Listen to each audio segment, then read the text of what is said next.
केशव बटाक ने भाजपा के नवनियुक्त स्टेट लीगल सेल के प्रदेश संयोजक एडवोकेट संजय पटेल का किया सम्मान। कहा, प्रदेश भाजपा प्रभारी दुष्यंत पटेल और प्रदेश भाजपा अध्यक्ष महेश सगारिया ने काबिल एवं सीनियर एडवोकेट संजय पटेल को स्टेट लीगल सेल की कमान सौंपना काबिल तारीफ। केशव बटाक जी जैसे डायनामिक पर्सनालिटी के हाथों से सम्मानित होकर अत्यंत खुश हूँ। Advocate notary Sanjay Patel. NRI group London UK के कन्वीनर केशव बटाक ने एडवोकेट नोटरी संजय पटेल को भाजपा स्टेट लीगल सेल का प्रदेश संयोजक नियुक्त होने पर उन्हें बधाई दी है और उनका सम्मान किया है।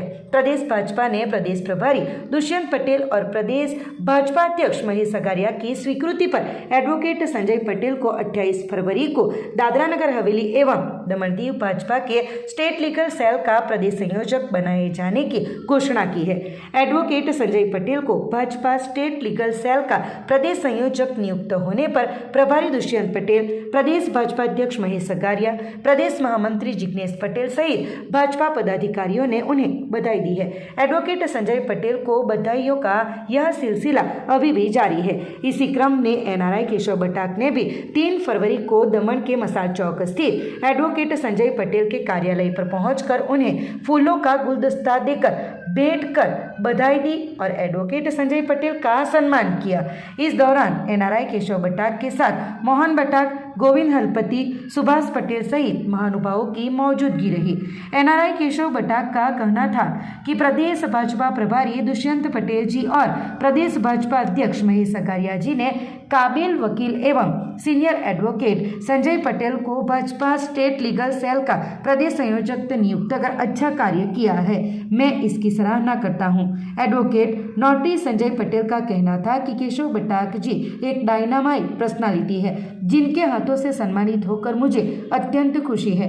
ज्ञात हो कि बीजेपी स्टेट लीगल सेल के प्रदेश संयोजक एडवोकेट संजय पटेल ने अपनी 13 सदस्यीय कमेटी में भी गठन कर ली है। સંજયભાઈ, તમને ભાજપ દ્વારા લીગલ સેલના પ્રદેશના કન્વીનર તરીકે નિયુક્ત કરવામાં આવ્યો, શું ફિલિંગ થઈ રહ્યું છે તમને? મને 2001થી જ્યારે માનનીય પ્રધાનમંત્રી નરેન્દ્ર મોદી જ્યારે ગુજરાતના મુખ્યમંત્રી બન્યા ત્યારથી જ એક ભાજપ માટે કાર્ય કરવાનું સ્વપ્ન હતું, જે આજે મહેશભાઈ આગરિયા, જિગ્નેશભાઈ પટેલ એમણે મારું સપનું સાકાર કર્યું, તે બદલ એમનો ખૂબ ખૂબ આભાર। તેમજ મારા જે મેન્ટર તરીકે કેશવભાઈ બટાક, મોહનભાઈ બટાક અને સુભાષભાઈ, તમારો પણ ખૂબ ખૂબ આભાર। બીજું એ પૂછું કે તમારું જે નામ જ્યારે આપવામાં થયું અને તમે એક લોયર ફેક્ટરના માણસ છે, તમારી છબી ક્લીન છે સંજયભાઈ, તો તમે દમણ દીવ દાદરાનગર હવેલી સેલવાસ માટે શું કામ કરશો? એમ શું તમે કંઈ પ્લાનિંગ કર્યું છે?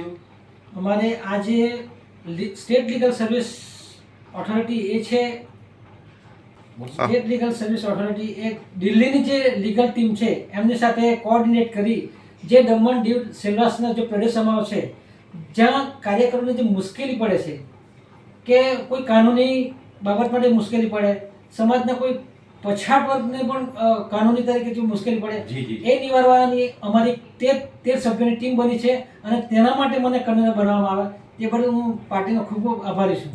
મને એવું લાગ્યું કે મેં તમારું જે ગ્લોબલ સોશિયલ મીડિયા પર તમારું ન્યૂઝ જોયું તો મને એક એટલી હેપીનેસ આવી કે ભાઈ કોઈ એક એજ્યુકેટેડ માણસ જો લોયર જો હે, છબી હારી છે, આજે એ ભાજપનું માળખું ખરું ગ્રાસરૂટ લેવલના કાર્યકર્તાથી લઈને ટોપ ટુ બોટમ સુધીના કાર્યકર્તા એક બહુ સરસ નામની સૂચના બહાર પાડી કે તમારા જેવા એક કડાવા અને ડાયનામિક માણસનો આ પોસ્ટ પરથી નવાજવામાં આવ્યું તે બદલ હું પૂરી ભાજપ ટીમને અને દિલ્હીના જે ભાજપ ટીમના જે શ્રી નરેન્દ્ર મોદીને બી હું એક પત્ર લખવાના છે કે ભાઈ દમણ સંઘ માટે દમણ દીવના જે ભાજપે જે કામ કર્યું, લેટ કર્યું પણ બહુ અતિ સુંદર કર્યું સંજયભાઈ, અને મને બહુ ગૌરવની વાત છે કે મારા પરમ મિત્ર, મારા ભાઈના પરમ મિત્ર સંજયભાઈ તમને આ પોસ્ટ મળી એ તમે અત્યારે કહી ગયા કે ભાઈ મને એ અમારું ઘણા વખતથી ડ્રીમ હતું, સપનું હતું, એ સાકાર થયું, તે બદલ હું તમને બહુ ધન્યવાદ આપું, પૂરી ભાજપની ટીમને ધન્યવાદ આપું,